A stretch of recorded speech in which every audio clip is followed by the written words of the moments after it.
Storyboarding, in simple terms, is the process of drawing the actual scene before you film it. Filming videos is known as production. However, before you start filming the video, the planning phase is known as pre-production. And storyboarding plays a very crucial role in this phase. Recently, I uploaded a video about me completing 1 million steps in 10 weeks. If you haven't watched it, link will be in the description. I'm going to use that video as an example. I will cover how I plan a video, create a storyboard, and then turn it into the final product. Excited? I definitely am. So without wasting any time, let's get started. The first thing to understand is you don't need to be an expert in drawing to storyboard. I mean, just look at my own drawings. If I can storyboard, you can definitely do it.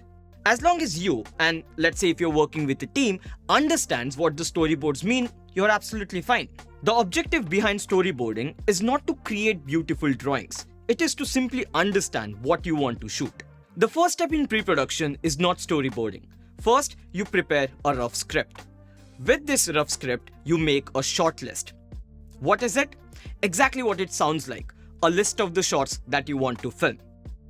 Once you have the list ready, it's time to storyboard.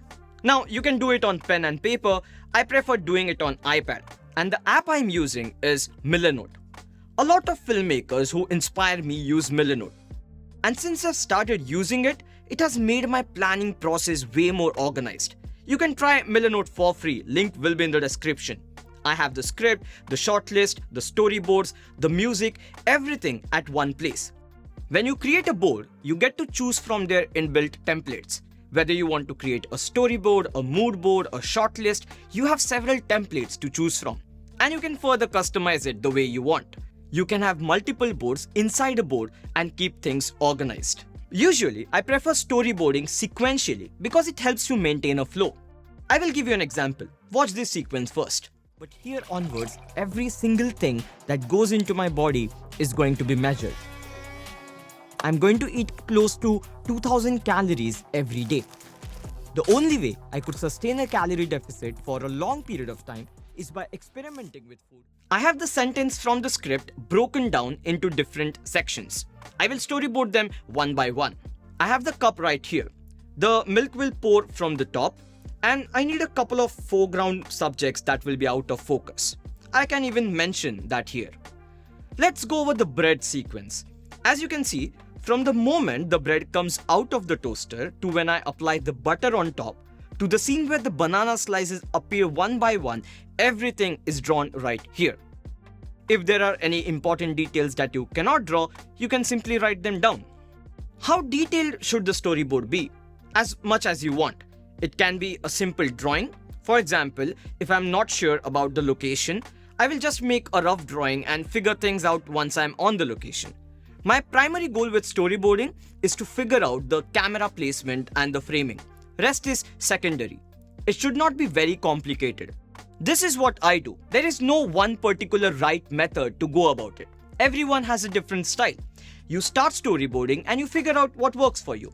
For camera movements like zooming in or out, panning left or right, I use bigger arrows. If the camera movement shifts to a different scene, I will also draw that as well. I have the initial frame, the final frame, and the camera movement that's used. Let's say there is a cut between two scenes. In this example, a match cut. This is how I go about it. I will draw both scenes and an arrow connecting them and label it as match cut. You can use it for transitions as well. Here's another example of a match cut. I have a shot of the banana bread and the same shot on my editing screen, and it pans to me talking in front of the camera. Remember what I said in the beginning. If you and your team understands what it means, you're good to go. Use any format, symbols, naming conventions, style. Just be consistent with it. Before we proceed, the question you might ask is, why are we even doing this? I mean, you should have asked this question in the first place, but since I'm the one who is talking in front of the camera, you don't have a choice. The point is, why not start shooting straight away and not waste time? That is because you're not wasting time, you're investing time. You see what I did there? If you're working with a team, you're renting a location or a set, you're not only saving time, but you're also saving money. You can also use storyboards to map out the lighting setup. For example, I have the shot right here, and for the lighting, I have another storyboard where I use the top-down approach. Now what if I want to share this with my team members and collaborate on the project, or let's say I want to send this to my client who I'm working for. You can add people with their email addresses or send them link and they can edit it provided they are using Milanote as well. Or let's say you want to share it with your client and you don't want them to edit it. Simply share the read-only link and it opens as a web page and you don't require Milanote to access it. If a team member makes an edit, you can see the changes live along with who is making that change. There are times where I'm out of ideas, I can't think of anything new and I'm stuck in a loop. You would relate to me, right?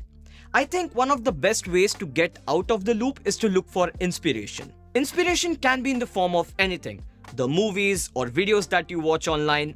If I like a particular scene, maybe the framing is good, maybe the color grading is great, I would screenshot it and save it in my inspiration board. Milanote has an inbuilt library of over 3 million images. Just search what you're looking for and you simply drag the image into your board. Sometimes I like to keep the whole video as an inspiration. Let's create another board for that. Name it Video Inspiration. Now whenever I'm watching a video, I don't have to download it. Milanote Web Clipper is an extension that allows you to save images, videos directly to your boards without even downloading them. Super convenient. All the links will be in the description. I feel looking for inspiration is a great way to improve your work. But I would only recommend it once you're out of ideas. The reason for it is I want you to use all your creativity that comes in your mind without any kind of influence. That's how you create something original. Once you're out of ideas, that is the time you look for inspiration. The reason I like using Milanote is it syncs across all my devices. I have it on my Mac, on my iPad, on my iPhone as well, which is a great thing because I use it all the time when I'm filming outdoors and I don't have access to my Mac. Any changes I make on one device get synced across all the devices within no time. I'm not a filmmaker, I make YouTube videos and most of the times I shoot with very less planning. It's more impromptu. But whenever I'm working on a concept, a story, a short film maybe, I like to plan it as much as possible. If you're not the filmmaker, you're only responsible for editing the video, storyboarding will still be very helpful. Definitely give it a try. I'm sure it will help you to make your videos better. That's it from this video, guys. I hope you guys enjoyed the video. I hope you guys got to learn something from it. If you did, press the like button. Thanks for watching. Thanks Milanote for sponsoring the video. I'll talk to you guys in the next one. Bye.